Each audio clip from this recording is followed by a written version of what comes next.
Hey, good evening, everyone. Welcome back to our webinar on navigating the complexities of a hybrid working environment. Yesterday, we had a really awesome session with some fantastic engagement, and we hope that you extract just as much value from tonight's session. Later this evening, we have a panel discussion lined up with some of the best industry experts, and you will have a first opportunity to engage with them and learn from them. Before I hand you over to Kyle and Taffy, who are back for round two, I just wanted to reiterate a few of last night's logistics. Please continue to pop your questions into the Q&A. We'll answer them live in the panel discussion later this evening. All of the region students who attend both days of this MDP program will become eligible to receive a certificate of attendance. Regent Business School has streamlined the certification process in keeping with technological advances in the workplace, so you no longer need to submit your ID copy. Instead, they only require your student number. If you did not include your student number when you registered for this webinar, please email your details to shakil.mohammed at regent.ac.za. The details will be found in the comments section. Those students who are eligible for a certificate will receive a notification within a week via your Regent email address with instructions on how to download that certificate. So you will need to ensure that you've activated your Regent email address. All the presentation from yesterday as well as today will be shared with you via your student portal. With that said, I'm now going to hand over to Taffy. Over to you, Taffy.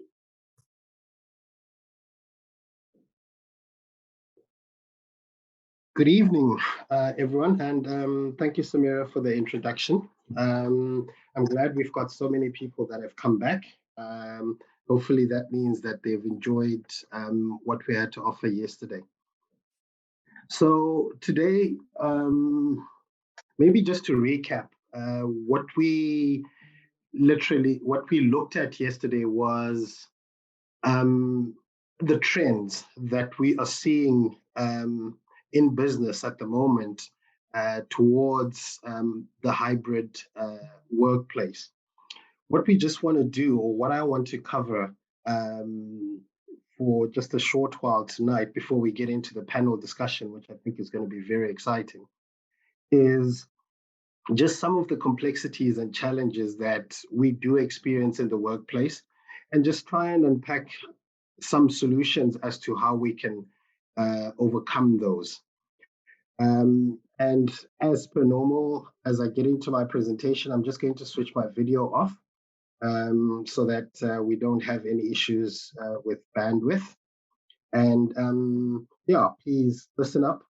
And if you have any experiences to share as well, you're welcome to pop those into the chat session. And yeah, then we can just understand and also learn from one another. So I'm hoping that you can all see my slides, and just confirmation in the chat that you can see it. Right. I think we will all agree that in the workplace, there are plenty of complexities that we have to deal with. And a lot of this usually arises when there's tension between the realities of work and current workplace strategies. And this is taking its toll on business. With the increasing work complexity at odds with a decades-old approach, I think it's almost centuries as well, old approach towards efficiently simplifying business operations, managers struggle to get the most out of their people, lacking the dynamic environment necessary to complete more collaborative work. You find that frustrated workers disengage. As a result, creativity suffers. Innovation slows to a snail's pace, and in some cases, it completely disappears. In a lot of places that you go in as a new person from the outside, one of the common themes that you hear from those who have been around the environment is that this is the way we've always done things and it's worked, so why break it? Now, the challenges business face can no longer be solved with a one-size-fits-all approach to workplace strategy. Letting go of the fear of complexity is an essential first step. By recognizing the significance of the science of complexity, business can create more customized environments that are essential for today's work and embrace the vision for future work behaviors. The traditional approach to business is to break down a body of work into component parts and apply specific expertise to solving the problem. Typically, this is accomplished in a hierarchical fashion with managers setting objectives and employees supposed to deliver the results. Business prefers order. By definition, chaos is the enemy of the organization. We've sat in meetings, a lot of us, where a lack of defined processes has led to interminable wasted hours and negligible results. Complexity impacts business in much the same way by affecting the human behaviors. This creates emergent results, often referred to as breakthrough ideation. A little bit of chaos, encouraged but confined within borders, can be highly beneficial to an organization's overall health. And this leads me into the next slide, where I want to try and talk about how complexity can be looked at as an advantage in the workspace. And this can be done by turning deficient thinking into creative thinking. Businesses can embrace and take advantage of the benefits of complexity in a variety of ways. And some of these include structural changes. And this can be done by dramatically altering a space as a catalyst to setting new expectations and behaviors. For example, removing office doors and give people choices to where they sit. This can have a dramatic effect of breaking down barriers of where managers sit in offices and the rest of the staff sits in an open plan office. You can also create an environment that requires adaptation in order to function well for the work parameters. And as leaders in businesses, you need to be able to invite divergence and excite creative thinking. You also need to take the lead by displaying your ideas so that people understand that it is normal for new thinking and innovative thinking. And design areas for noise. Quiet can be as loud as a noisy distraction. In designing space, create areas that allow for buzz in addition to quieter areas for more focused work. And I think we've all read about the work environment that companies like Google's, and I think even closer to home, Derivco, have created a workspace which allows people to function in different ways. They have gyms, they have cafeterias, they have places where people can go and play games. And also, they've also got workspaces. And this allows individuals to unlock some of that creative thinking. I don't know who hates meetings just as much as I do, but too often meetings interfere with the organization of people coming together to create solutions to business. Meetings are becoming the bane of results. You spend the whole day sitting in meetings from 9 o'clock until 3 o'clock. In your most productive time, which is the morning, you're sat in meetings where people just going on and on. And I think we also saw how this was extended when the pandemic started, and a lot of people started talking about virtual meetings burnout, where you just sit in meetings and nothing really seems to get done. Don't begin with the end in mind. Instead, identify a challenge or an opportunity and start developing meaningful and deep-seated questions to facilitate an understanding of the nature of the complex problem. And fight against the instinct of predictability. Expand, diversify for it sustains itself, regardless of the environment. Complexity creates moments of ambiguity, but value will emerge from it. Think Boolean rather than elucidate. Create a work environment that is responsive to the evolution of the complex systems and avoid the traditional hierarchical systems based on the chain of command. And ultimately, what you're trying to do with all of these things is to allow for complexity within the workspace. Recognize that even the best work environment may not work for every business. Be open and encourage additionally and encourage additional activities with where over time may provide a better model. Rethink space as dynamic and not static. Now, with the complexity that we're seeing in the workplace, there are also challenges that arise from the workplace. And what we just want to do now is to unpack some of those challenges and how we can overcome them. Communication is a big issue in a lot of businesses. And whether it's employees, managers, or the boss, the workplace can be filled with people who don't communicate well, or they harass or discriminate others. There are also colleagues who are slackers, bullies, gossipers, troublemakers, whiners, complainers, saboteurs, and backstabbers. These can cause misunderstandings, distrust, anxiety, and stress. They can also affect productivity, performance, the mood of the workspace, the morale of everybody, reputations, and employee management relationships. How do we overcome this? I think the easiest way to look at this is to overcome this challenge is by promoting equality and teamwork. People need to be empowered. Asking for and giving feedback, addressing negative attitudes and behaviors, and so on. This will result in a happier, more collaborative, and engaged workforce, which can lead to increased productivity, retention, and success.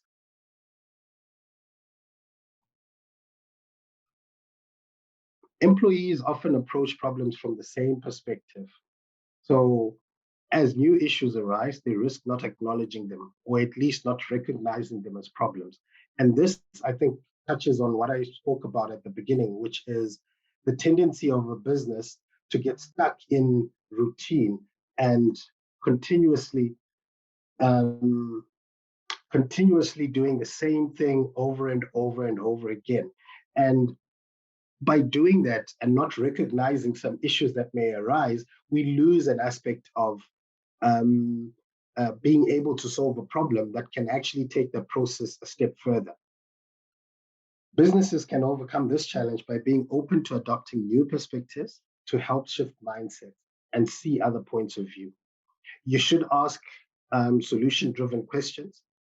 This way, you'll be able to recognize problems when they arise, and in turn, your business can keep moving forward.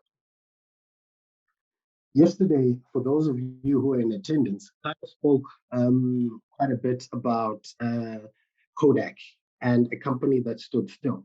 And from being one of the dominating companies in its industry, in its space, because they failed to adapt to the changing environment, they got left behind. And now you hardly ever see Kodak, other than as a cliche, which is, a Kodak moment. Technology continues to advance at a rapid rate, and a competitor might wait for the next generation technology, which could just be a year away, and then use it to their advantage. But being the competitor also has its risks. It can be hard to master the company's current technology and stay informed about emerging technology at the same time. How do you overcome this? You need to create a long-term technology strategy while staying flexible enough to take advantage of unexpected technological developments. This will allow you to gain the upper hand over your competitors. The uncertainty in the global economy and credit markets and about what competitors are doing and about how new technology will affect the business can lead to a short-term focus and people not getting anything done. Companies end up making short-term plans instead of long-term plans. But failing to plan 5 to 10 years into the future can destroy the company's value, because that's when you get left by the projections of what's happening in industry, where the technology is going to go. and you will not be able to pivot quickly enough when the change suddenly comes. You can overcome this challenge by balancing the need for a more reactive, short-term focus with the need for informed, long-term strategies. A lot of companies get it wrong in that they swerve from their strategy because of operational issues. So if you're struggling with getting into a new market and it's an expensive new market, you're going to be swayed from your strategy, which was to get there. And you need to be able to separate the operational issues from the strategic issues. This will help improve employees' confidence in the business and provide a long-term outlook and strategy to address economic doubt. So we spoke at length yesterday about how throughout a lot of our careers we have been trained to do a particular job. Now, with the pace of technology um, that is happening now, how do we reskill employees? And one of the challenges that we will encounter or businesses are encountering is that training and development programs may not work due to hectic employee schedules, a geographically dispersed workforce, different learning habits, lack of engagement, irrelevant training, and high costs.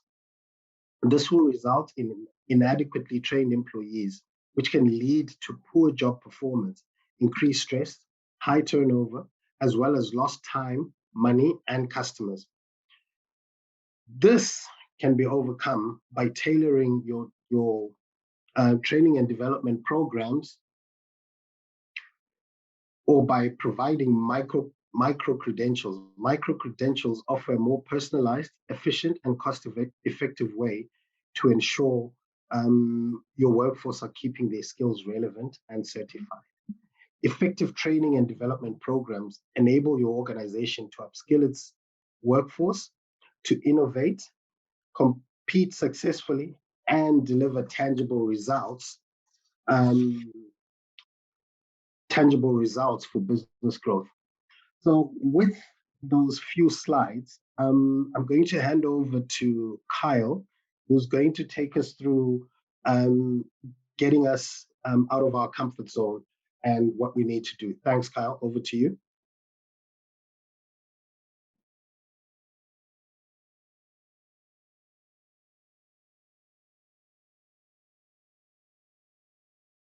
Kyle, you're on mute. Ah, thanks, Taffy, for that. And sorry, didn't unmute, but I think it ties really nicely into some of the things we want to go further now and really discuss of how can we navigate through this. So I'm going to turn my video off due to bandwidth, but please do continue to engage with us within the chat bar. And if there's any questions that you have during the presentation, please pop it into the Q&A, and we will be able to then pose this to our panelists later on. But, going through some of the stuff that Taffy mentioned, with some of the complexities that we have and providing some of the solutions, we see that many businesses are still stuck in this comfort zone of setting and achieving goals. And there's sort of complexity in the workplace can actually appear to be a disadvantage for them.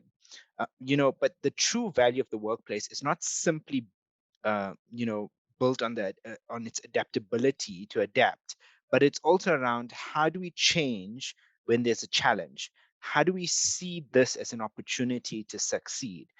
And complexity really becomes a propellant instead of sort of a fear that is constantly slamming on the brakes and not allowing us to move forward. So it's really about how do we get out of this comfort zone of the old way of working, the old way of doing things into the new real life that we have. Because once we start adapting to hybrid work and start integrating this and understanding that this is the new way of how we are going to work. So if we look at this, you know, the way we sort of have adapted, um, you know, to working during the pandemic has really shattered, these antiqued assumptions we had about work design. And we went through this sort of infographic yesterday, and we said this is the opportunity that managers have and leaders have to sort of break away from a location centric model of work designed around this industrial area constraints, and start redesigning them to work around a human centric model to secure a digital area talent and also deliver business outcomes. Now, human centric work design is characterized by flexibility and empathy. And this sort of makes employees feel more empowered. They increase their productivity and their engagement. It also enables organizations to be more responsive to cost. So whether it's real estate or whether it's sort of employee attrition, the short version of this is that the human centric approach can be a win-win for both employees and organizations, but it requires managers to commit to leveraging a hybrid workforce strategy. And for many, this actually means shedding some of our old assumptions and dispelling myths about what hybrid work models actually mean and do. So what are these 7 myths? So the first one is that pretty soon we'll go back to normal. Well, yes, we will go back to normal, but we're going to go back to the new normal. What we've seen is that organizations have really forced people back into the office in some instances where they weren't ready, and then we ended up going to a new lockdown and so forth. The next one is employees are less productive when remote, and this can be a myth, because what we found is that employees are actually more productive when they are working at home than when they are in the office. Because we see that, you know for example, if you were going into the office, you would probably leave home at about 7. When you're working from home, many people are logging in at 7 or logging in at 7:30. So your employees tend to become more productive. At the same time, they're able to balance sort of work and personal life as they do it. The next one is serendipity is the best driver of innovation, because now they have more time to innovate. And at the same time, we need to know that our jobs can't just be done remotely. There will be a need where there needs to be some interaction.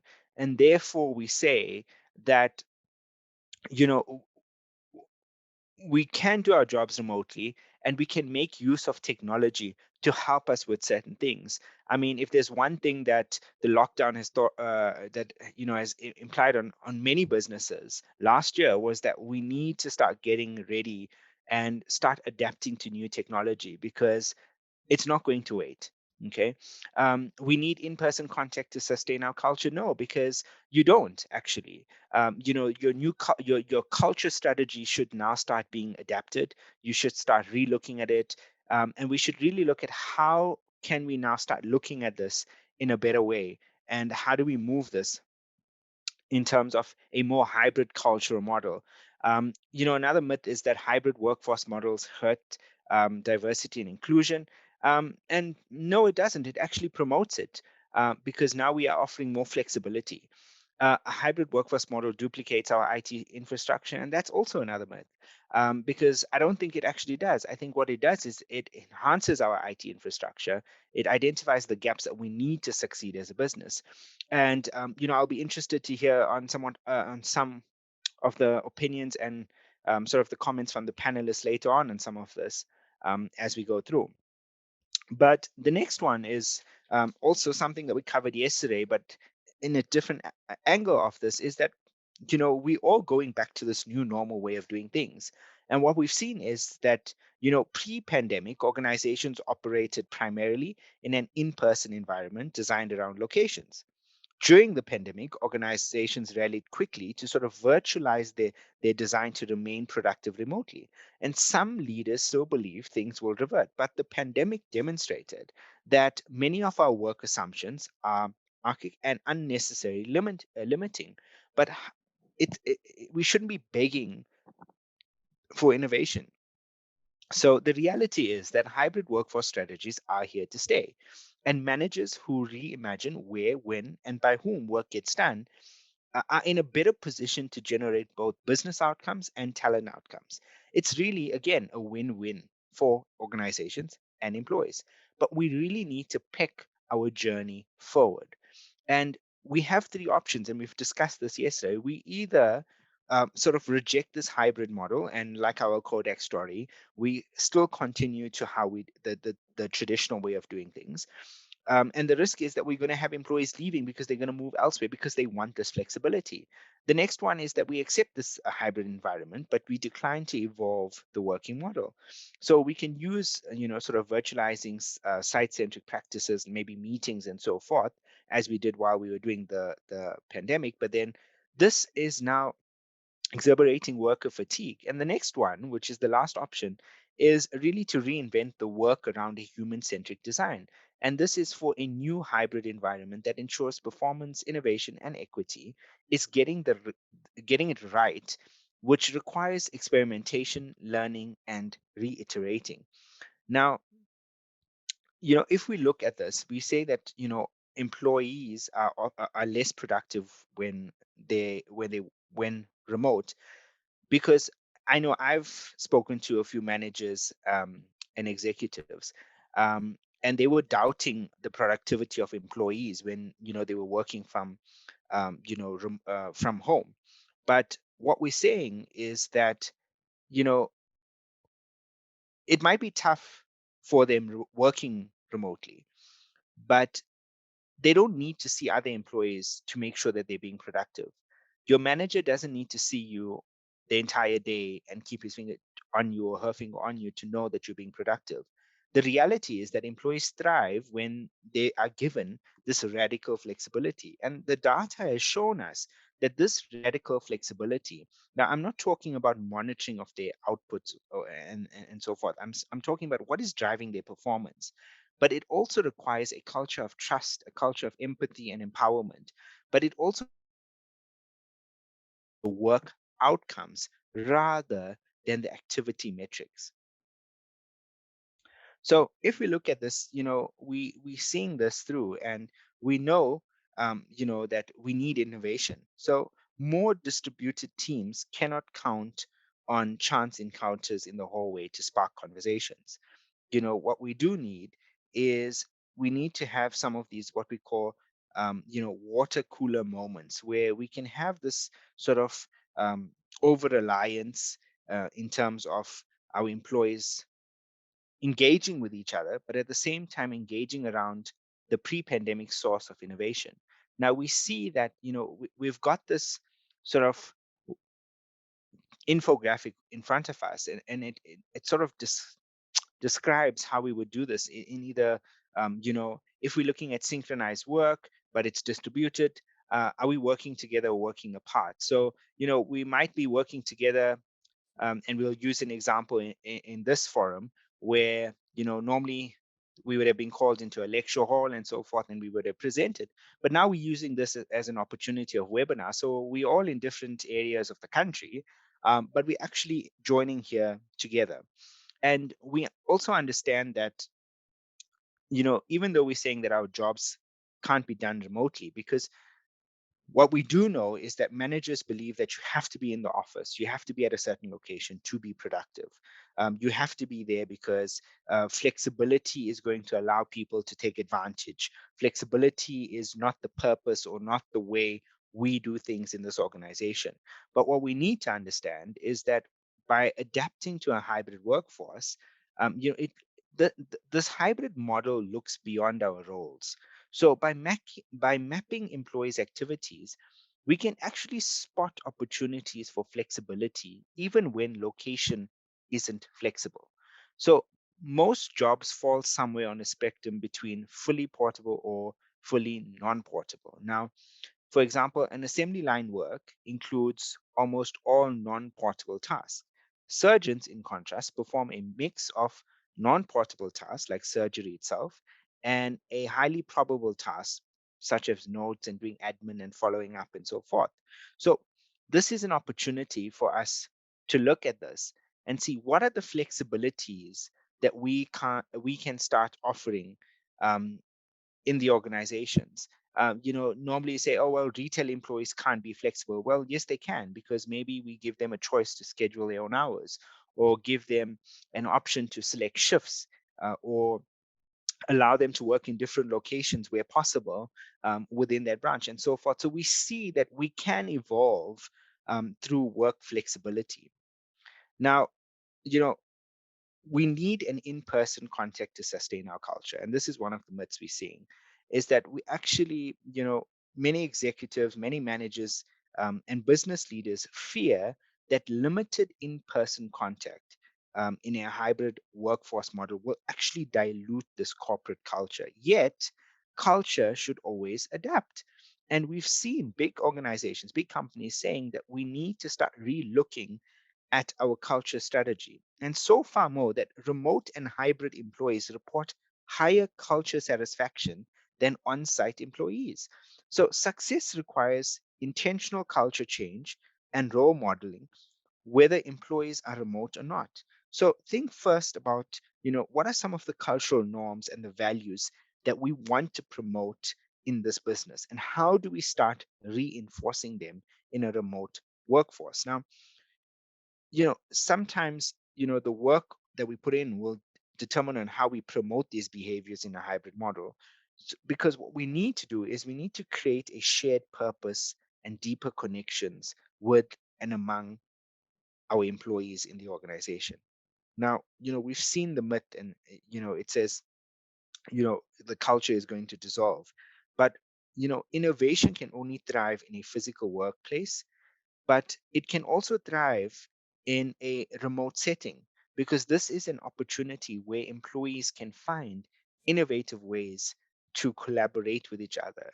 There's a lot of technology apps that we can actually use, that we can collaborate and build and enhance our culture as we move through this hybrid workforce. Okay. I know Taffy mentioned it yesterday around women in the workplace, but the hybrid model um, you know, workforce actually does not hurt diversity and inclusion. Uh, because while we understand that employees may feel disconnected from their colleagues, I know I felt it when I was working from home. I thrived working with my team, and this time I couldn't be with them, and I get my sense of motivation from them. But you know what what I have changed through this is, in this hybrid model, it was important for me to sort of redesign how I need to do this. And we look at some of these diversity and inclusion mechanisms as an example to create disparities between these work conditions, and how can we actually feel connected with our team, how can we recruit better, and how do we sort of aim for equal or equality and of opportunity, because we understand that fairness is not the same, but the imperative here is to facilitate flexibility when ensuring that all employees have an equal opportunity to participate. A fully sort of on-site return could be a risk to diversity and inclusion, because the diversity and inclusion approach we make as sort of employer or employees or employers or companies will also sort of have an indication on how do we deploy a hybrid workforce strategy.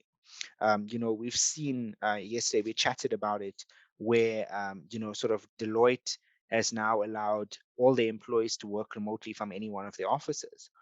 But through this diversity and inclusion, we're seeing that there's a commitment to ensure that inclusion strategies, whether it's large or small, work to remove any barriers from there.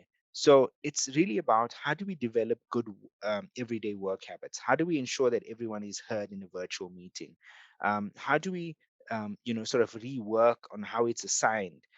We shouldn't just perceive that, because a person does not have a child or they're not married and they're working from home, that they have more time so they can take on more tasks. We need to listen to our employees, have pulse session with our employees, find out about their working experience at home. What support do they need? Let them feel connected and heard. And we need to leverage off this to make sure that they have a voice, that we're able to identify new practices, moving away from moving to flexible work, should I say, and helping them with some of this, additional hardware, software, and so forth, and letting that go through. A hybrid workforce model duplicates our IT infrastructure. And that was a big myth that we've seen, because that was one of the biggest resistance that a lot of companies have put through. because they felt that now they had to spend more money on this. And nearly 70% of infrastructure and operations employees view that the enterprise's priorities of speed and agility as being an odd with infrastructure mandates for reliability and efficiency. But what it actually reflects is a legacy mindset that will significantly constrain infrastructure speed and agility. And that what that means is that, you know, we move from a shift of where we don't buy or we don't give employees laptops and so forth because they're only allowed to use PCs because it's a less risk. Now we're seeing that, you know, you don't even need to give an employee a PC anymore. They can start working from a tablet or a phone, as an example. So it's really about how do we embrace technology? How do we take technology and how do we move this? Because we see that the reality is with that resilient organizations consistently re-engineer their IT strategies and infrastructures anyway. Now, what we see is that companies are embracing the best practices for serving everywhere needs. And to serve the everywhere needs of a hybrid workforce, we need to deliver a constant and secure network access for all employees. Now, whether this is traditional or non-traditional, regardless of where they work. Um, People in the information sector and hierarchies, CIOs, IT managers, and so forth, will need to work with business leaders to help them define what are some of the requirements that we need, because the best practice of deploying a current system is the feedback of the employees. And how do we optimize this? How do we become more data centric? How do we enhance network uptime for employees? How do we invest in cloud-based services? And these are some of the questions that we need to start asking ourselves. And last but not least, but going back to the work model that prevailed before the pandemic in a step backward, you know, our organizations can't be resilient without rethinking strategies like the hybrid workforce model. So what we need to do is we need to start dispelling the myths and stand between and look at what stands between us and our ability to actually capture this competitive opportunity. Because once we identify that, we can then pursue a coordinated strategy in which we can experiment, learn, and train and implement across these fronts to make hybrid working a win-win for us as well as our organizations. And we need to start looking at how do we have a human-centric work design? How do we rethink, about the workplace? How can we start, shifting talent and skills? How do we have a more sort of digital enablement in the organizations? How can we start managing a hybrid workforce rather than the 8 to 5? And we tie that into, the reforming of the culture and the culture we have in our business. And with that said, I am now going to hand you over back to our moderator, Samira. Thank you, Kyle. Thank you, Taffy, for that great insight. It takes us really nicely into our Q&A portion of the segment, where now you'll have the opportunity to talk to experts in the field and ask those burning questions. We've received a number of questions from yesterday's session as well as from today's session. But before we get to the questions, I want to introduce you to our amazing panel. We have Tulani Shlatwayo, we have Shabnam Nazir, Dr. Kenny Mudley, and Nikki Tuluris. Tulani has 18 years of experience as a human resources professional with various industry experience across retail, manufacturing, FMCG, supply chain, and logistics. He has an HR qualification, board leadership program with Gibbs, and change management certificates with Human Capital Institute. He is a leadership coach, highly experienced in change management, transformation, diversity, and culture, and his experience extends beyond sub-Saharan Africa into the Middle East, UK, Netherlands, and Germany. Shabnam Nazir has an MBA from Gibbs Business School, a certificate in senior leadership development from Wits University, a Bachelor of Commerce in IT from the University of KwaZulu-Natal, and several IT certifications. She's an experienced executive business and IT advisor, known for business value delivery of IT solutions, using knowledge and deep insights gained from both working in private as well as public enterprises across various industries. She works closely with IT and business executives as a trusted partner, driving digital transformational strategies in large, complex organizations. Shabnam also consults on IT governance, risk, and compliance requirements for quality solutions, allowing leaders to enable efficient and effective digital transitions, taking into account the relevant policies, processes, and practices. Dr. Kenny Mudley is a thought leader in digital business transformation, digital partnerships, merger acquisitions, corporate governance, stakeholder management, strategic marketing, and communication, and has extensive leading edge experience across a broad front of corporate functional areas and industry. Dr. Kenny Mudley has a degree in electronic engineering, a master's degree in international marketing, business development, change management, project management, and research, and a doctorate in international marketing, leadership, digital, and social media. He is a specialist in the advocacy of architecture of innovation, of strategic economic market and business data analytics to improve competitive advantage and differentiation in industry. He has been appointed as a senior research associate at the University of Johannesburg School of Commerce and Business Economics and is a partner at a human capital group. Nikki Toulouris is a director of Mind Match Consulting, and with over 20 years of experience, she's a seasoned human capital specialist who has worked across a range of industries and sectors. Nikki specializes in transforming transactional HR services offerings into forward-thinking HR business partnerships through innovative solutions. Panelists, welcome. It's really great to have you on board to share your learning with such an enthusiastic group of attendees. So over the last 2 days, we've been talking about how businesses have had to evolve. We've been talking about the pace at which organizations needed to pivot, not just to survive, but really to thrive in a market that seemingly changed overnight. And this session has really just sparked conversation around the stagnant economy, rising unemployment, the lack of skills, deficient technology systems and processes that are needed to sustain organizations as well as the country. So to get into the discussion, Shabnam, if I could maybe just start with you. One of the questions that came through was, what is the starting point for organizations in terms of assessing their digital or technological capabilities in relation to the market? Hi, Samira. Thank you for having me today. So I think with all strategies or strategy changes, everybody starts with some kind of an assessment, right? And the traditional assessment is doing a SWOT analysis or even a pestle analysis, because that gives you a good idea of what's happening externally in the environment. So a pestle will be able to tell you what is happening politically, economically, legally, socially, technologically. So you do, what are the opportunities? What are the threats? So you do a trend analysis almost as to what's happening in the environment. And then afterwards, you would do a SWOT. So you would look internally and say, what is the strengths of my organization? What are the weaknesses in my organization? And how then do I use, because that would have changed, obviously, with the pandemic. A lot of things would have changed. I mean, before you wouldn't have seen network be, or the lack of network or the lack of bandwidth as big a threat or as big a weakness in your organization as you would now with a hybrid working model, because a lot of people would not be productive, for example. And then to start off with that as a base, I think it would be a good starting point to understand where you're going to go from there, because using those frameworks and models, you can then create and adapt your strategy and your strategic framework for you to move forward. But also with the emergence of the hybrid working model and with the pandemic, you find with a lot of research, there are actually maturity models for working remotely. So you can even then use one of these maturity models to do an assessment. And you'll look in your assessment in terms of, do I have the right skills in the organization? Do I have the correct policies, processes, and procedures?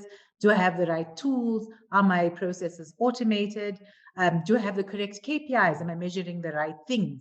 Because remember, that would have been different prior to pandemic, and that would have been different in the old normal, so to speak. So all of those things have to be relooked at and assessed from a maturity point of view to say, if digital maturity or if hybrid working model requires X, where am I in that process? And I think that's the best position to start with. Thank you, Shabnam. I think you absolutely hit the nail on the head. And one of the things that you mentioned was just an assessment from a skills perspective. Does the organization have what it needs in order to transform or to move forward? And one of the things that I think has impacted organizations throughout the pandemic has been just from a people perspective, to assess, whether they have a culture that's supportive of this hybrid model. So, Dr. Mudley, if I could come to you there. One of the questions that came through was, the pandemic has forced a culture reset. So, what are some of the trends that have emerged in terms of workplace culture as a result of this hybrid model, and how has and what has been the impact on productivity and the workforce? Thanks, Amir, for having me at the seminar. So I think what's important is that addressing the pandemic systemically, it remains contentious whether you want to associate it specifically to culture reset, or you would like to look at many of the impacts that have been documented so far to whether leadership mindsets have changed. And I think that's what we need to start focusing on, is that if you look at however systemically, COVID pandemic has actually forced leaders' mindset to change at the peril of compromising business performance, and also looking at the negative impacts of performance in terms of health and safety relating to both customer and the employee. So I think what's important is that you need to go back in time and look at, where has hybrid work actually started? It never started during COVID. It actually started in 1970 in the US, when employees started working from home. And it started off with the 1973 OPEC oil crisis, where people found it too expensive to travel with vehicles to work, and employees were actually allowed to go home and actually come up with a model and inform the business of how it will best suit the organization and performance levels. So then if you start fast tracking it to when the world stood still in March 2020 with the global lockdown, mindsets were forced to adopt a workplace culture from 1970 that was otherwise frowned upon in business boardrooms. C-suite executives looked the other way when HR practitioners spoke about flexible hours. And then you find specifically in South Africa, to mitigate that largely because of the digital divide. We all are aware of the broadband crisis that South Africa faces, and that still remains a debate today.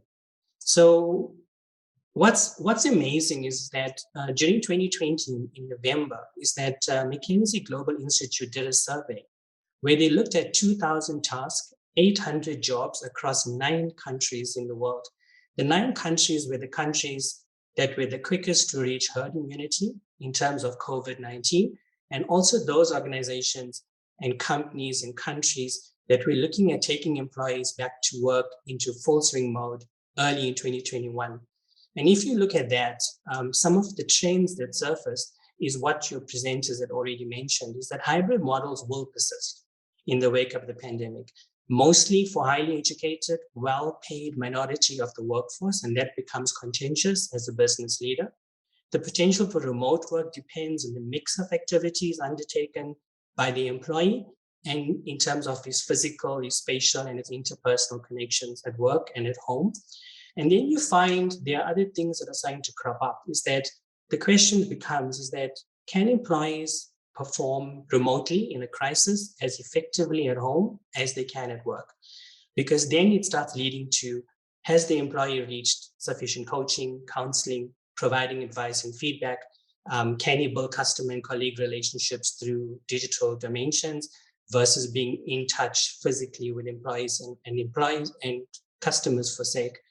And then the issues which some of your speakers mentioned, which is hitting onto culture heavily now, is that how do you best deliver these coaching remotely? And how do you configure workspaces to enhance employee safety? And now you see that there are things coming up like post-traumatic stress syndromes, people relating to isolations, being at home, not physically seeing employees and dealing with work and performing.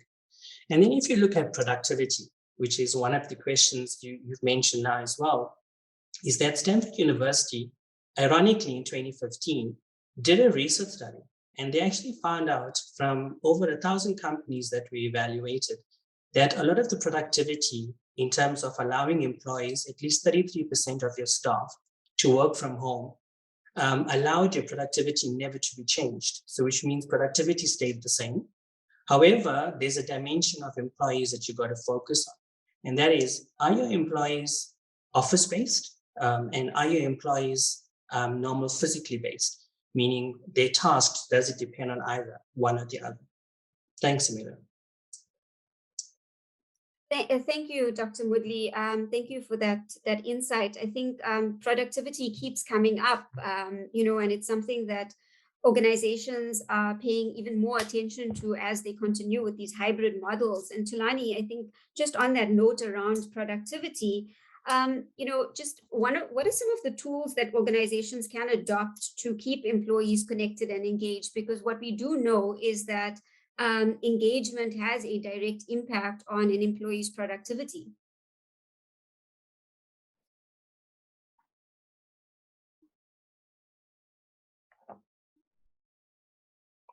Samira, can you hear me?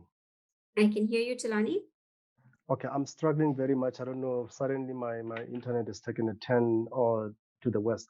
I think, Samira, there are a number of things that people in general never knew that they were capable of doing. And I think what the pandemic has actually given us is the opportunity to unleash skills that we have never generally used from people, the ability to work on their own and the ability for them to be able to be productive. More than anything, yes, there are small companies that have shut down, but companies that have been able to be resilient, they have seen surge in productivity. And I can make an example. I've got a few clients that are based in small manufacturing, Durban and here in Gauteng.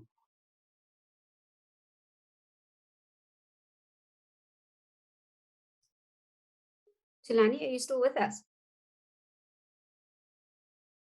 Okay, guys, I think we've lost Tulani, but Things we'll that come. we didn't. Sorry, Samira. Sorry, we thought we lost you there for a bit. You can go. Oh, okay.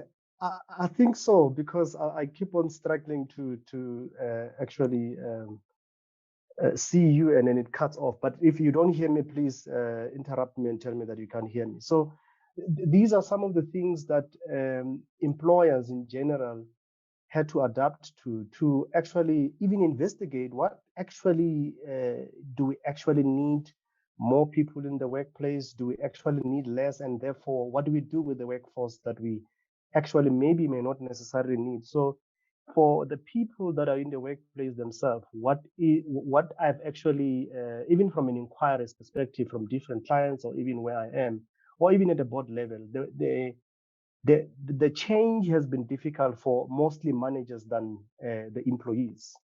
Managers are used to leaving their office to see their people, whether they are doing the work or not. And I think that has led to the need to actually reevaluate the people management skills from their very own managers, people that have been there for years, experience managing people, but they have struggled to actually check if their people are actually doing the work. But the numbers are actually speaking, even from a sales perspective, to be honest.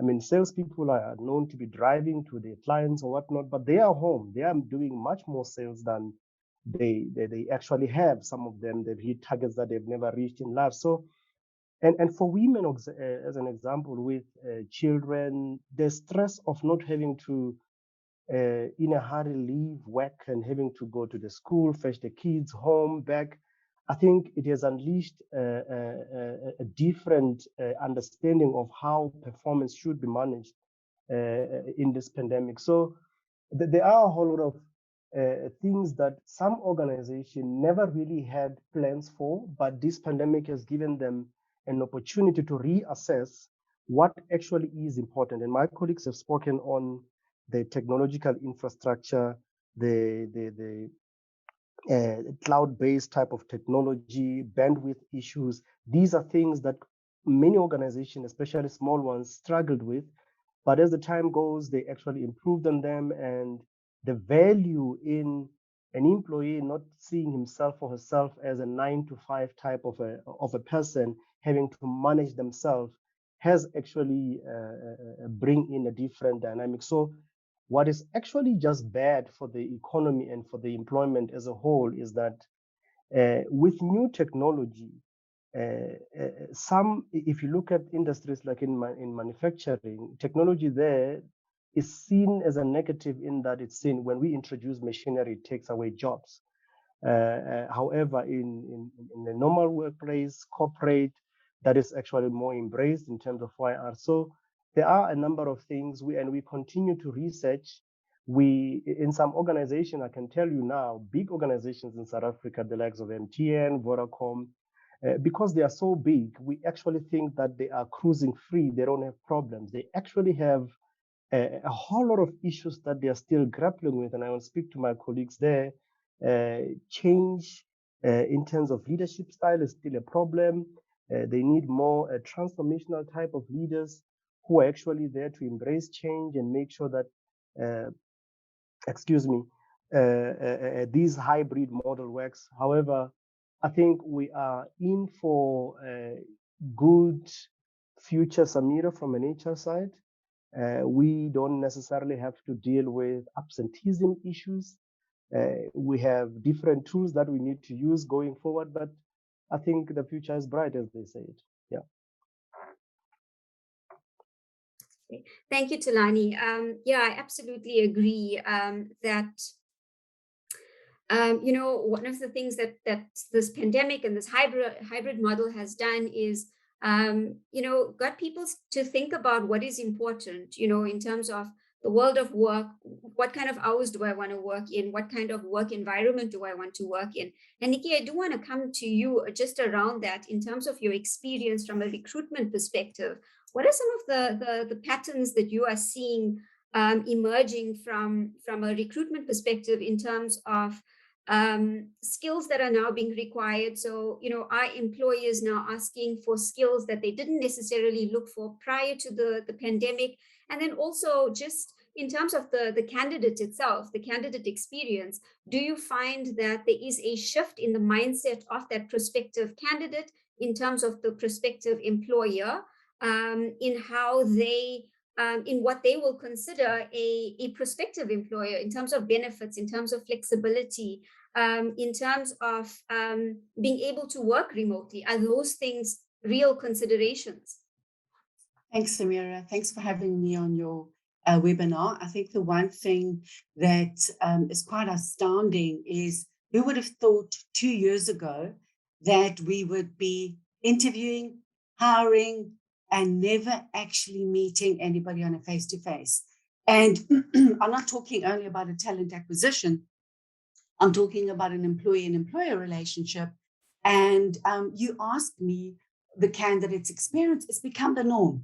So something that derived out of fear of catching COVID or anything else has become the norm, and it's been embraced pretty remarkably.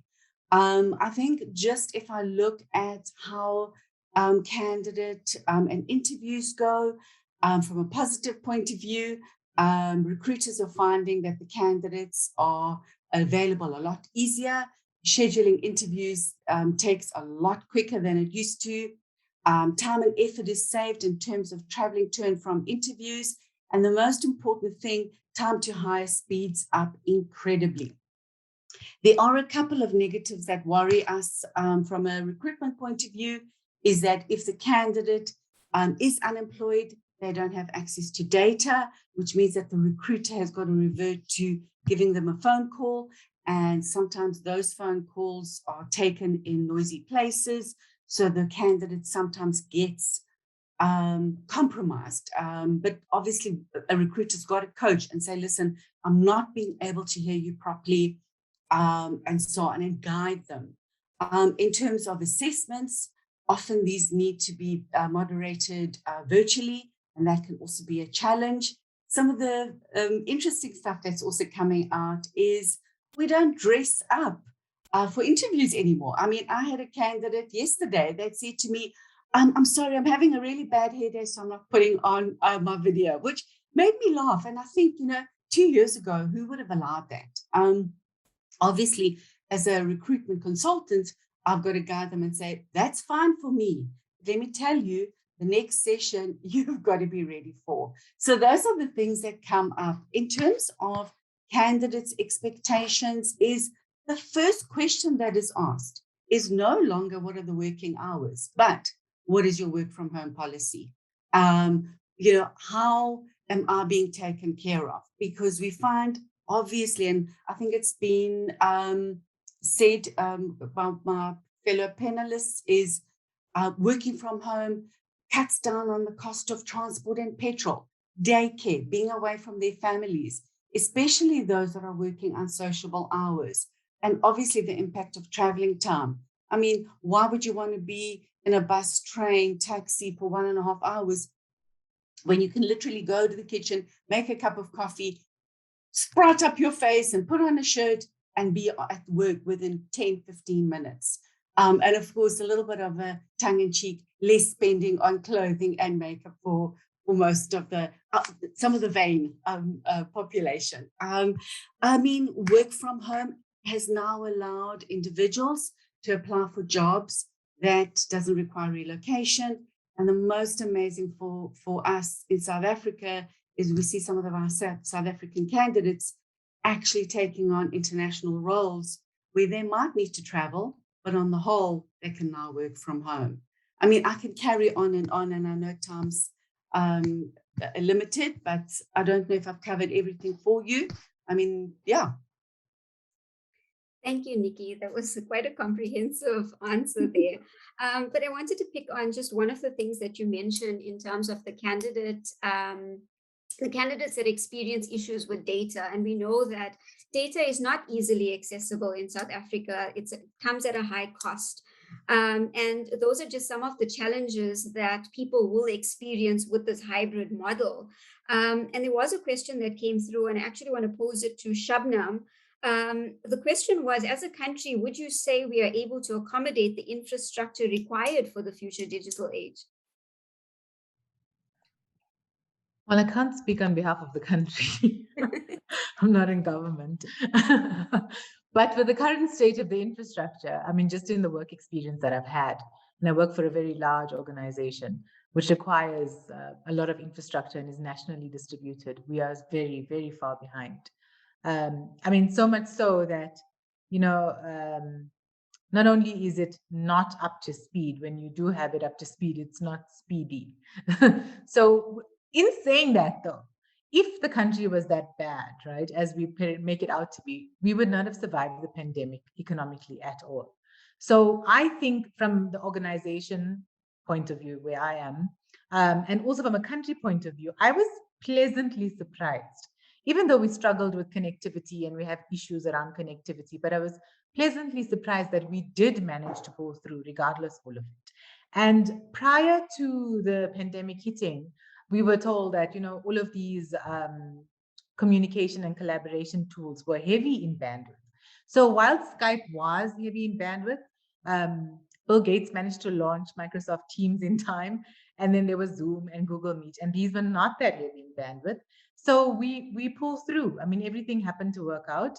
And I mean, look at us, we're here now, right? And some people have connectivity issues, but at the end of the day, we're able to make this happen at 7 o'clock in the evening. So whilst we have a way to go to get to where the first world countries are, I don't think it's impossible a task for the organization. And I think if anything, the pandemic has brought awareness into where we need to propel and close the digital divide. So, I mean, there was a joke on LinkedIn to say who escalated your digital transformation strategy? Was it the CIO, the CEO, COVID? It was COVID. So where we didn't have data about who didn't have data, now we have that information. We know exactly, and we're calling on the telecoms community. We're calling on the big MTNs and Vodacoms and Liquid Telecoms and Neotels and Telcoms and whatever to up their game. So I think there's pressure on them as well, because as much as we want to go back to normal, we're not going to go back to normal. There is going to be the intensity of the new normal. I mean, just to tell you, my nanny today asked me to download a shopping app for her, you know, and I mean, I don't think that it would ever happen before. And she's like, no, if I download the shopping app, I'm going to get 300 Rand credit and I can buy all my groceries on this app. And I'm like, that's work in action, you know. Okay, she uses my Wi-Fi, but this is happening and there's no stopping it. So if anything, COVID's going to help us, and you know, and the hybrid working model is going to help us propel the infrastructure and upgrades in the country. Thank you, Shabnam. Tilani, the next question was for you.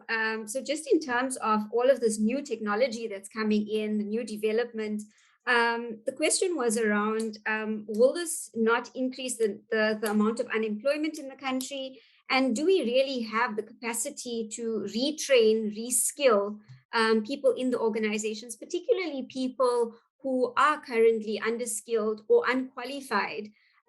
What is the stance from an organizational perspective, and how do we accelerate that reskilling conversation to ensure that organizations remain sustainable? I think I will also take from my colleague in what she just said, previous to say there are challenges. One, unemployment is high, and with new technology, some of the people are deemed surplus to the requirement. However, there are opportunities. If Africa or South Africa as a whole is to grow, to compete, not just to be for decades a developing continent, I think the approach that we need to take, I'll make a few examples. If you go to Ghana, there are very small organizations that were able to compete. They develop kits that test COVID in few minutes and all this.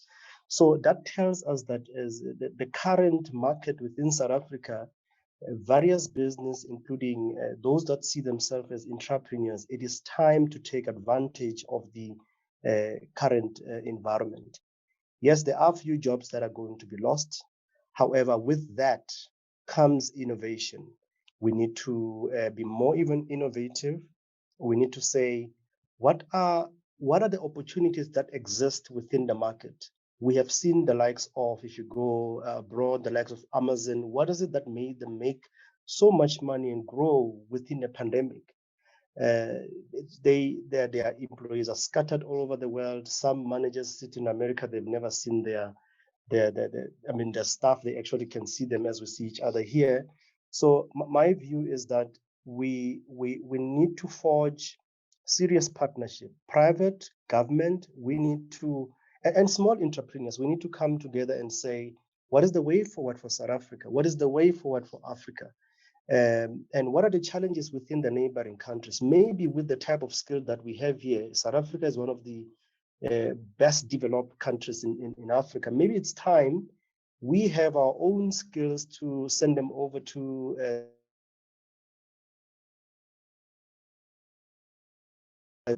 I think there are opportunities that are going to come out of this pandemic. And I think for me, beyond pandemic, I like how the pandemic has actually restarted every business. Anyone can compete in any market now. Yes, there are issues of capital, but I believe that self-starters can actually create more jobs.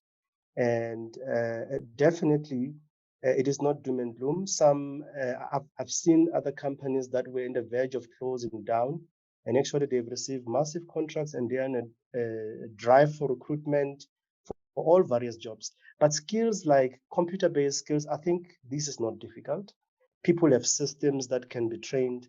And I don't think that, for example, if you are in a space, let's say you're doing credit control and debtors, and your system that you are used to is SAP or anything, like the different companies use different things. I don't think that is necessarily a skill that prevents one from doing a job from a technological perspective. It's the knowledge that the person has. And I think with any technology, they can apply themselves. And I think that's how people should start diversifying themselves, learn new things. Google has everything if you don't have an institution of higher learning to go to. And that on its own, more people own smartphones. And one of the panelists said this, that people can work from their tablets. And I think it is time that we actually leverage. A phone is not just a phone these days. It has a lot of opportunities for an individual. Kids learn, kids watch stuff on YouTube and they apply for their projects at school. And I think that's how we need to actually encourage. But with that, I understand from a recruitment perspective, she said the issue of access to data is our biggest challenge.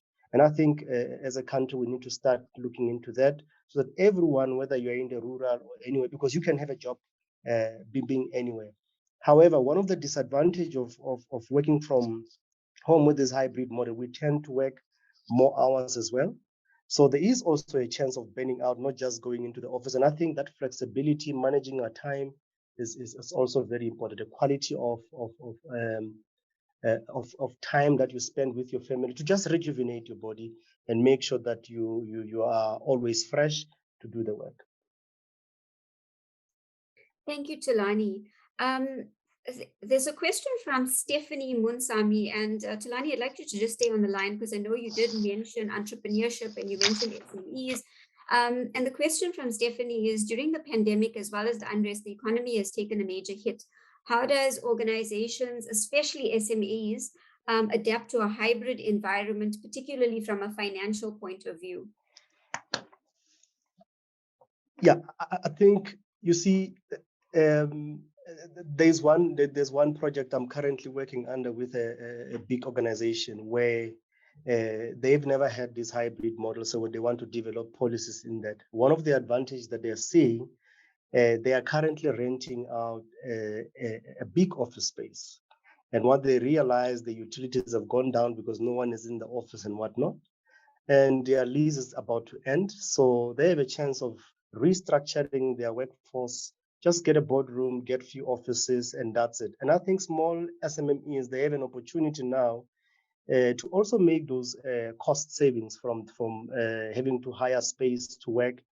And I think that is what they should leverage on. So they can get more hands to work for them, saving money from utilities and rental and transportation for salespeople and whatever.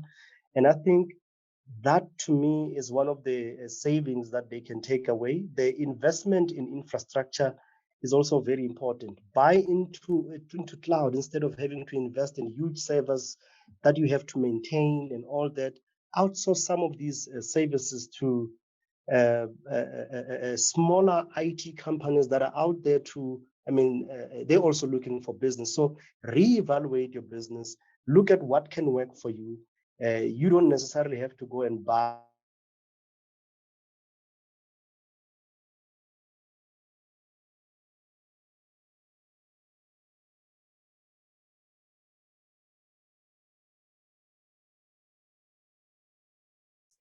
Okay, I think we've lost Tulani there. Hopefully we'll be able to get him back. But what I would like to do is, Dr. Mudli, I'd like to just cross over to you very quickly because there's a question for you, but I'm going to combine two of the questions. And I think the one question is, how do we as employees convince or entice our employers to fall in line with the trends of a hybrid working model? This is particularly difficult with employers that do not want to embrace work from home and are stuck in the old traditional ways of office work. So how do we convince the executive level to adopt this hybrid model and show the benefits while dealing with a reluctant change model? That's a very interesting question. And I think if you really look at what's happening in the world today, is that I think Tulani has touched on some of the points when he was discussing them now, is I think the first thing is leaders need to have a change of mindset. And I think that's the first change initiative that organizations need to embark on. I think recently I've made a public comment on LinkedIn where I said a business culture is as strong as the CEO that looked past certain critical points in the business to succeed and sustain. So if the CEO of a business does not change his own mindset and embark on a strategy to look at how best fit hybrid workplaces for employees, the change might not happen in the near future. And I think the question that people really need to bring to the fore, especially employees, is do we really need to be together in an office to do our work? And I think both employees and employers have come across this through a forced change that's been put onto them due to COVID. And I think one of the participants, Adam, actually said it, is that organizations are now in the next era, which we refer to as the fourth industrial revolution or the fifth. You're going to be forced to either adapt, change, or die. If your business does not change, whether you hear the little plea of the employee, it's never going to happen. Organizations are going to see profits plummeting negatively. They're going to see employees turnover and attrition changing. They're going to see absenteeism increasing, even though employees are remote, which has never been recorded as yet. But there's going to be some drastic changes with health and safety issues in employees. And I think the other aspect that CEOs of organizations need to really look at is, if you look at the 1960s, salary increases have never come to the fore. If you look at what's happened in the world, there's been some discussions recently with the impacts of COVID, where they've realized that since 1960, employees have never really got an increase in salary that surpassed CPIX. And that's frightening, because it means with the cost of electricity, the cost of travel and fuel, you are now taking a lot of your salary, which you're earning, putting much more effort in terms of task and deliverables remotely, but you're not going to get remunerated for that in the near future. So that is the biggest reasons on why boardrooms, C-suite executives are opposing the process in terms of saying, are you allowed to work at home? And who takes accountability for the cost? Is the cost going to be the accountability of the employee who is at home in terms of his broadband, his fixed internet connection, his computer, etc., or is the employer taking the accountability? And I think that's a discussion that's taking place in the boardrooms, and I'm sure it's going to change. So I think we need to look positively towards that. Thank you, Dr. Moodley. On that note, the hybrid model has brought up various conversations around work-life balance and mental stress. And in some instances, you've had employees who've become more productive in, working remotely. But for others, they're finding themselves struggling with that work-life balance. They're working longer hours, trying to balance or trade off, getting work done with their familial responsibilities.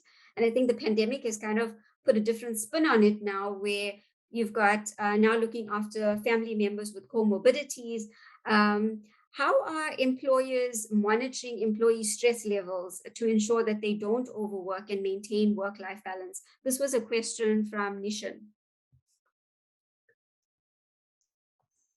I think what's important from a human capital perspective is that when we look at transformation as transformation specialists, we need to also identify that people find some meaning in their daily rituals of getting ready to leave home, commuting, grabbing a cup of coffee and filling their water bottle before they sit at the desk. And I think what we need to start looking at is that we need to start considering the statement, when we look at digital transformation, we've got to be careful as organizations that we don't sugarcoat digital transformation, which is what most organizations are doing, is that all we are doing is that we are just creating fast caterpillars, as what George Westerman mentioned in his articles with MIT Sloan, is that all we do is that we make better futures actually replicating the past and the mistakes we make in the past, and we deem them as transformed futures. That's wrong. We need to start looking at how do we evolve the business, and how do we become employee-centric, and how do we become customer-centric, and we move the business towards a model that works towards sustainability. I think when that starts happening, you will find that employee stress will start changing, because then your work processes are designed and governed around the employee and around the customer. The two most important facets that organizations have to now bring to the fore to say that this is critical in my business succeeding and in terms of me surviving the future in the new industrial revolution. Thank you. Thank you, Dr. Moodley. Nikki, if I can come through to you.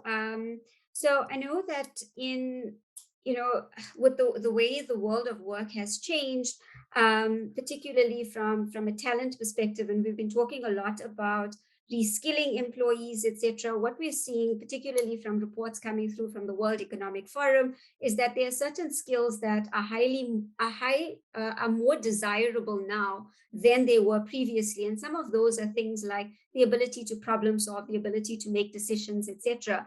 Is there a way that employers or prospective employees can test for these skills and behaviors in an interview? And what advice would you have for those listening here in order to make them more marketable in the current climate? Okay, it's a massive question, and I'm going to try and keep to my time. So the the emphasis in future roles and now is definitely focused on tech. But it doesn't mean, so if I look at it, software engineers, software developers, cloud computing, and the list goes on. But that doesn't mean that if you're an HR practitioner, for instance, that you've got to freak out that you're not a cyber security specialist. And I think the most important thing is to focus on being able to deal with an ambiguous environment, being innovative, cost conscious, focusing on, social responsibility where needed. But in terms of skills, we've got to start reevaluating our role and start looking at the ability to be a lot more analytical, make sure that we are tech savvy, focus on emotional intelligence and communication ability. And those are things that are being assessed already. So if I look at psychometric assessments that are being conducted, we are able to pick up where candidates are falling short in terms of maturity levels. So if anything, I want to reach out to anybody that's looking for a job or improving their portfolios, is looking at adding an analytical side to your skill set, but most importantly, from a soft skill point of view, being able to handle things more maturely from an EQ point of view.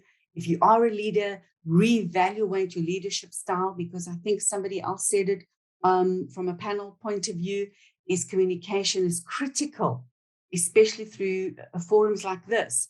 And the inability to communicate to your teams, that's where things start falling short. So take ownership from a leadership point of view and responsibility in terms of how we're communicating with people. Again, as I said, from an employee and a candidate point of view, go and focus on upskilling yourself with any form of analytics. And it could be Excel, it could be MATLAB, Tableau, coding. Do that. Thank you, Nikki. We seem to be running out of time and we've got quite a few questions to go through. So I'm going to take one or two more questions, and then any questions we don't get to, we will answer after the session and send that back to you guys. Shabnam, I just want to come to you. There's two questions that I want to just put into one, if I may. So the question is from Bertha, and what she would like to know is how community-based NGOs and welfare organizations can adapt to this hybrid workspace. What she's saying is that some NGOs and welfare organizations have head offices in towns, but the people who do the actual data collection and implementation actually work in the field. And then the other question just around, adapting to the hybrid workspace is what could have businesses like Mr. Video, for example, have done to have evolved beyond cassettes and DVDs? Okay, the first question is, when you have in-field workers, obviously requiring data in terms of network bandwidth, and I'm working from home, so I have my own little issues here. So anyway, so what can happen is, because people don't have network connectivity in the field, there is this issue with connectivity for in-field workers. You can give the in-field workers a mobile device, and you can create your app to be working offline. So whilst they're in the field, they can capture the data on that app. And when they go back to the offices, there's Wi-Fi in the offices, or there's connectivity of some nature in the office. Then it will connect to whatever Wi-Fi there is in the office, and the data will be uploaded. So you don't physically have to retype everything in. So that could be a workaround for now, whilst we're struggling with the data issues, and we're not going to give them like a MTN or if you can obviously afford connectivity in terms of the cell phone networks, then you can use that for your in-field workers with mobile devices, where you create apps for data capture. But if there is the problem, apps can be created with an offline capability. So that could help with NGOs to contain their costs, but without recreating, recapturing, or capturing on paper. And that enhances most organizations' paperless strategies as well, because with COVID, lots of people were going paperless, and it's something that wasn't on top of mind before, but it's something that's being pushed now because nobody wants to handle paper because of a pandemic, right? Then the second question around Mr. Video, the perfect example for that is Netflix. If you think about Netflix, they were bold enough to actually take the step to cannibalize their own business. And how Netflix ran was they had their existing business, which is the traditional bricks and mortar store, which is where all their videos and DVDs, etc., were kept. And then they had the twin business model, a digital twin almost, the innovation capability, where they decided to play around and experiment almost with another business model, which was the online movies. So it's the same with Mr. Video. I mean, you don't need to have DVDs and cassettes. If an organization is bold enough to take that step to innovate and to play around a little bit. So you can almost have your business running on one side and then create a self-sustaining, innovative company on the side that will actually help you to test and play with the market and with the innovative technologies and as well with the employees, etc. So the Netflix model was one of the huge success stories of this digital evolution that we have, because Netflix took the step to go the extra mile, and they ended up cannibalizing the entire bricks and mortar store, which doesn't even exist anymore. So the same could be done for Mr. Video, I suppose, or any other organization, as big as a railway or as little as a TV, as a video store. You know, if you are bold enough to test innovation, then you know you can potentially succeed. You don't have to go big bang with your innovation. Excellent. Thank you so much, Shabnam. I appreciate your answers to those questions. Guys, unfortunately, we've come to the end of the session. There are many questions that are coming through, but I absolutely agree with Shabnam in terms of innovation, and that is essentially the ingredient that will determine the success of your business. And I think, you know, those organizations through this digital evolution that have chosen to be brave, taking those risks and skilling their employees or creating a culture of support so that people could take those risks. We've seen great results from that. I think the Checkers 60 app is one of those where there's just been tremendous financial rewards for that group. So yeah, but thank you, a massive thank you to the panelists for being part of the session. Thank you to our presenters, Kyle and Taffy. The insights that you have all shared from yesterday into today has been phenomenal. And just from the feedback from the attendees, we can see that it's been very well received and the learning has been phenomenal. So thank you once again, and to the attendees, thank you so much for being such a great audience. Your participation has really made the session one of the best that we have run. So thank you once again. We will answer your questions. We will submit the answers through to Regent, and Regent will submit them back to you. And you are welcome to reach out to us should you have any additional questions, or you just want to have a chat around the content that we've shared today. So thank you again. Have a wonderful evening and good night.